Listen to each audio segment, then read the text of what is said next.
chapter 30. 31. 31? Alright, I'm going to read the wrong verses for you. There we go. 31, starting with verses 10 to the end of the chapter. If you have a Pew Bible, it's in page 496.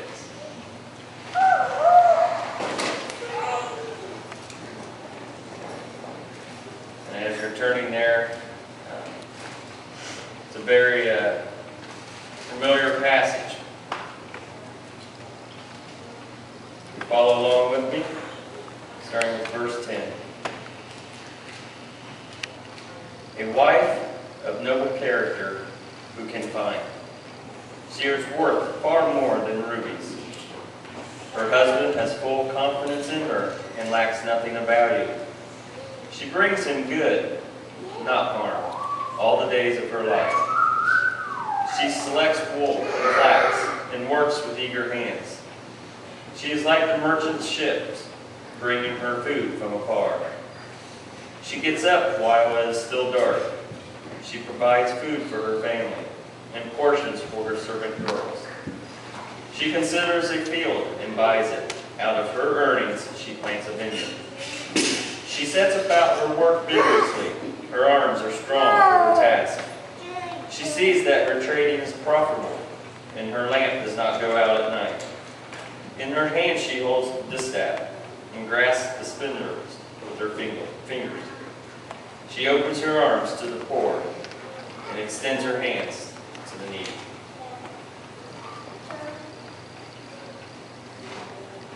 Continue on with verse 21. She has no fear of winter for her household, for everyone has warm clothes. She makes her own bedspreads. She dresses in fine linen and purple gowns. Her husband is well known at the city gates, where he sits with the other civic leaders. She makes belted linen garments and sashes to sell to the merchants. She is clothed with strength and dignity, and she laughs without fear of the future. When she speaks, her words are wise, and she gives instructions with kindness. She carefully watches everything in her household and suffers nothing from laziness. Her children stand and bless her. Her husband praises her. There are many virtuous and capable women in the world, but you surpass them all. Charm is deceptive and beauty does not last, but a woman who fears the Lord will be greatly praised. Reward her for all she has done. Let her deeds publicly declare her praise. The Word of God for the people of God. Thanks be to God. How many of you sit with your beautiful wife? Enjoy this one on Thursday. Thank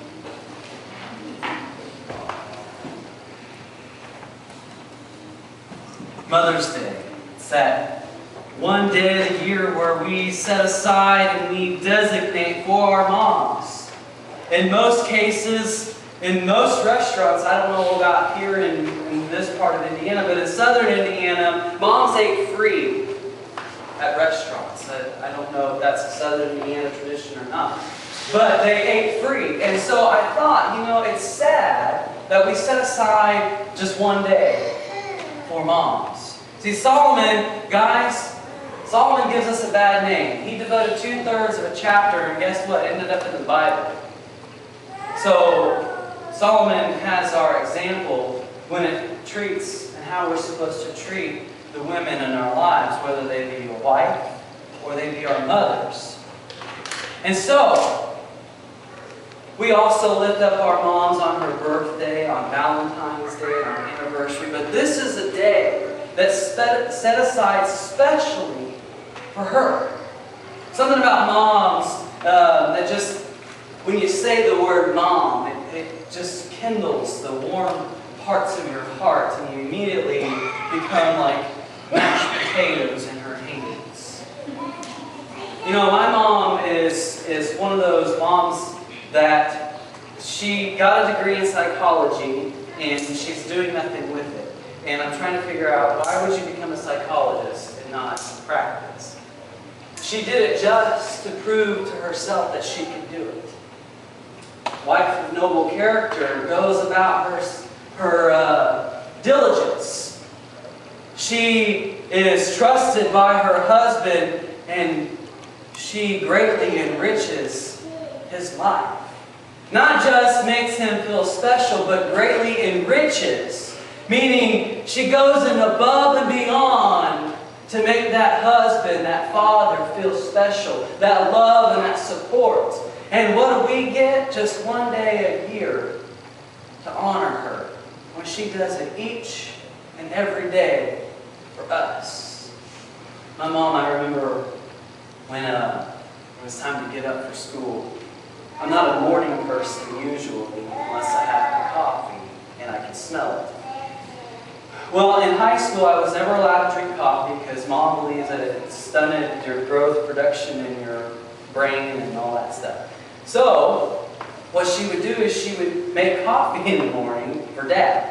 But she would make hot tea, chamomile tea for us, and that would arouse the stimulations in your brain and allow you to be prepared for the day. Well, we had to get up at 5:30 in the morning, Sharon, for the bus to come around with us. So Mom was up before that time, and I remember I took all academics honors classes, and so she was up late at night with me studying for tests, just so that she could wake up 4 hours later and get the morning going. Solomon's mom, Solomon's wife, we don't know who this is. It's a woman in Solomon's life. A woman of noble character. It says that her lamp burns late into the night. And then she wakes up to start the fires in the household the next day. I bet if we all thought real long and hard, and we remember who's the last person in our house to go to sleep? Mom.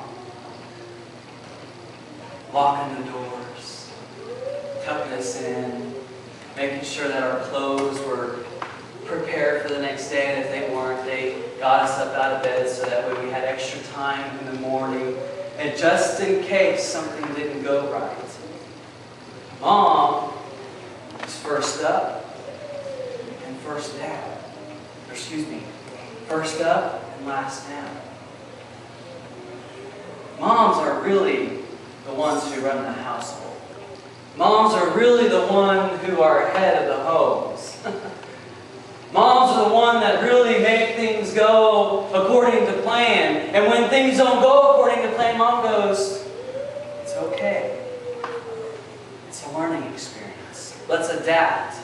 Let's overcome it.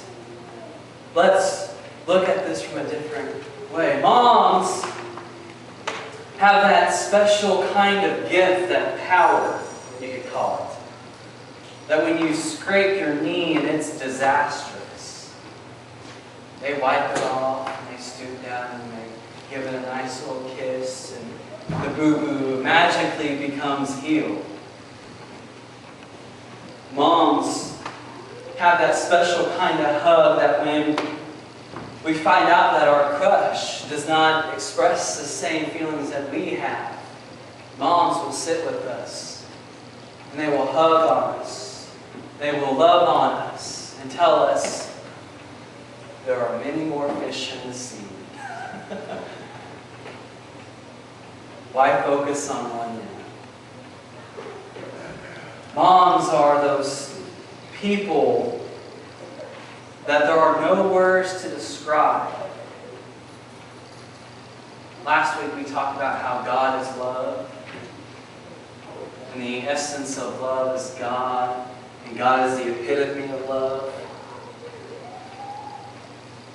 Moms express unconditional love, do they not? We are plastered with mud. Mom will stoop down and give us a nice, big, fat, juicy kiss on our cheek. And she won't even think twice about it. Moms are God's gift to humankind. Amen. I don't know if I could have made it in ministry without my mom saying, it's okay. You had a tough week, it's all right. You had a tough meeting, that's okay. Learn from it. My mom was there every second through License to Preach school. She was there through all my classes that I had to take to get my license. She was there through everything. Mom supported me when she was at her weakest. During her breast cancer treatments, Mom had a white blood count that was so low that she could not go outside for weeks on end. And I remember in this time that I got this bad disease that doctors still don't know what it was. And it was similar to mononucleosis, but it wasn't. They can't figure out what it was. There is no medical term for it. So I was down for the count for 17 days. Mom.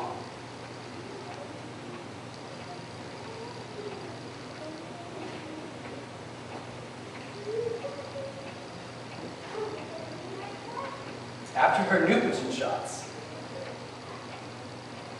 in the midst of her pain, would come downstairs and bring a hot bowl of soup so I could drink it. Because I couldn't keep any solids in. Mom put her own livelihood in place for mine. I don't know any other woman who would do that. And now, I have a wife who is of noble character. And it was Mom who pulled me aside and said, "Don't screw this up. She's the best thing that's happened to you since your birth." Moms, today is their day. And what I'd like to do is I'd like to share a little momisms that float around the world. And after I share a couple with you, I would like to take time for us to share some of our momisms. Funny, quirky things that our moms perhaps said at one time or still say. And then we'll close with our final song. My mother taught me logic because I said so, that's why. My mother taught me irony. Keep crying and I'll give you something to cry about. My mother taught me about the science of osmosis. Shut your mouth and eat your supper. That's the funniest one. My mom taught me about hypocrisy. If I told you once, I told you a million times. Don't exaggerate. No, that's the funniest one so far. My mother taught me about weather. This room of yours looks like as if a tornado went through it.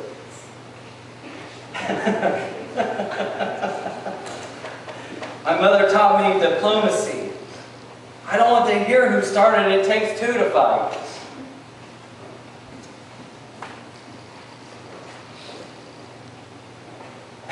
My mother taught me about religion. You better pray that this will come out of the carpet.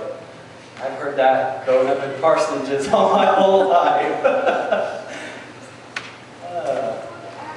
My mother taught me to appreciate a job well done. If you're going to kill each other, do it outside. I just finished cleaning. That's funny. And lastly, but most of all, my mother taught me love. You know that whatever you do or whatever happens, I'll stand behind you because I love you.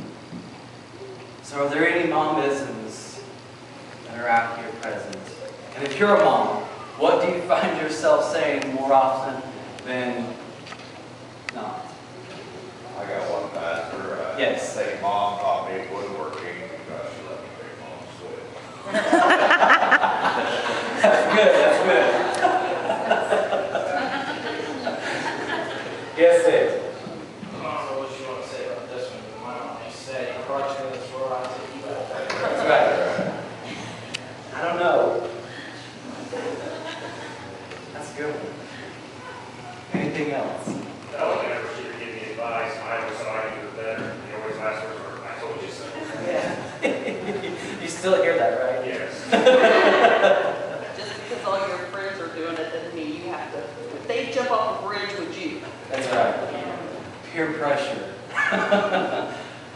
Are there anything else? else? I was always in trouble if she used my middle name. Oh, yes. Christopher Michael. Yes. My mom used to tell me, she goes, you know, you came here to replace. She said, you forgot you were replacing. That's right. You know? That's right. Double trouble. Are there any other momisms? Yes. Tom, don't Charles. She's all our important person. She didn't know his name. And then she said, wait till your father gets home. That's always scary. I think my mom taught me conflict resolution at a young age because she didn't really solve our spats between siblings. We went out to the garden and received so many rows of weed. And in the process of being out there weeding, you either threw dirt clods at your siblings until you were exhausted, or you fought it out until whatever. But you eventually worked it out because you knew you weren't back in the house, food, etc., until you had your rows done and had come to a resolution. Yeah, but you know, your rows are long. Like Pam Harold's rows are as wide as our garden. Exactly. That garden is small. That garden is very small compared to the garden next door. Yeah. Wow. So there was plenty of time to come to a solution of working things out. That's a very smart mom. This is very She smart. had to deal with it, and the garden got weeded. That's right. That's right. Yes. Mom used to always say that everything was always going to be all right, no matter what was going on. She'd always say, it's going to be all right. And so when I was born, she was in labor with me for 3 days, and I was in one bed, and she said that everything was going to be all right. She never had doubt, oh, no, it was all right. It was so strong.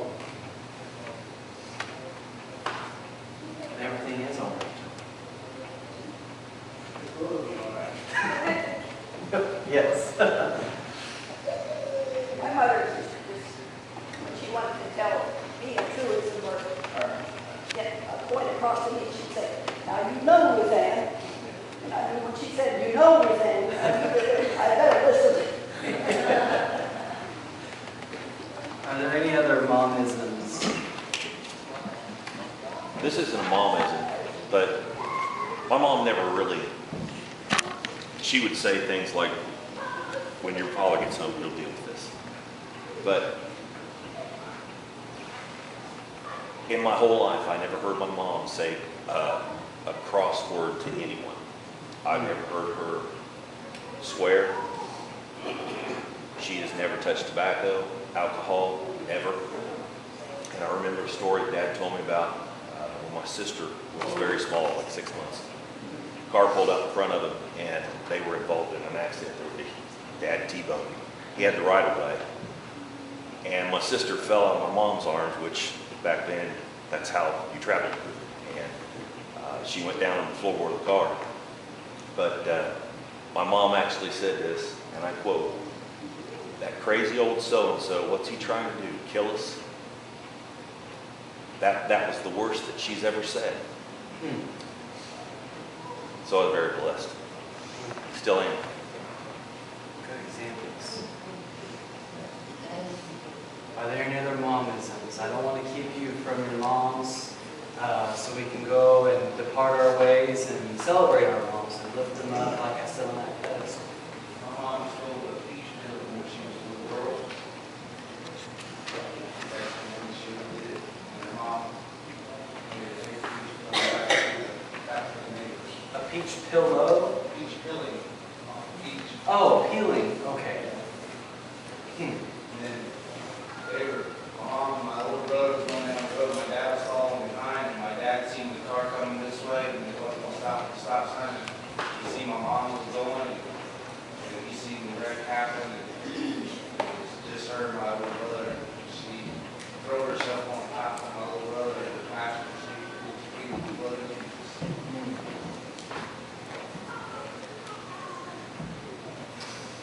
My Yes. mom always said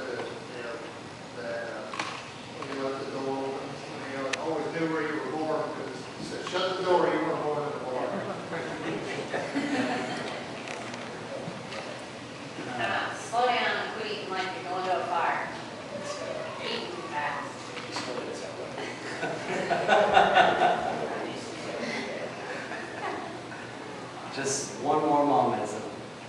Is there I anything? think my mom taught me, I don't want to say this, she taught me to remain calm in adverse situations because when you get all upset about everything, you can't think rationally.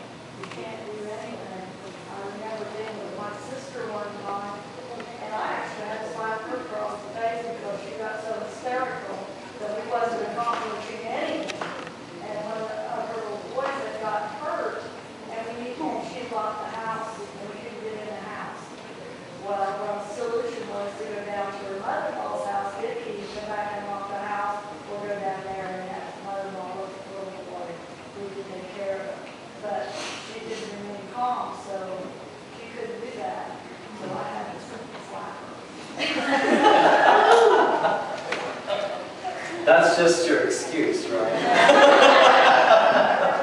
But my mom was like that. She remained very calm. I don't ever remember her yelling at me, raising her voice, ever. Sharon, how committed are you to our closing hymn?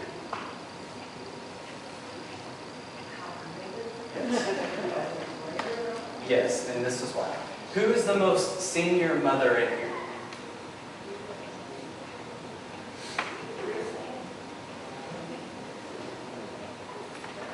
Anne, are you the most senior mom in here? Would you like to choose our closing hymn? Well, I didn't pick it, Sharon did. You just want to keep it? Okay, all right. If you'll please stand, we'll sing our closing hymn, indicated in the bulletin. Page 426.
you thanks for our wives. We give you thanks for the moms to be. God, we just pray that as we lift up our woman of noble character today, that we give you all that glory as we give her that praise for being in our life. And God, as we depart, we depart in peace as we go and we fulfill our calling as Christians. To go ye therefore, baptizing and teaching Jesus Christ to the world as we are fishers for men.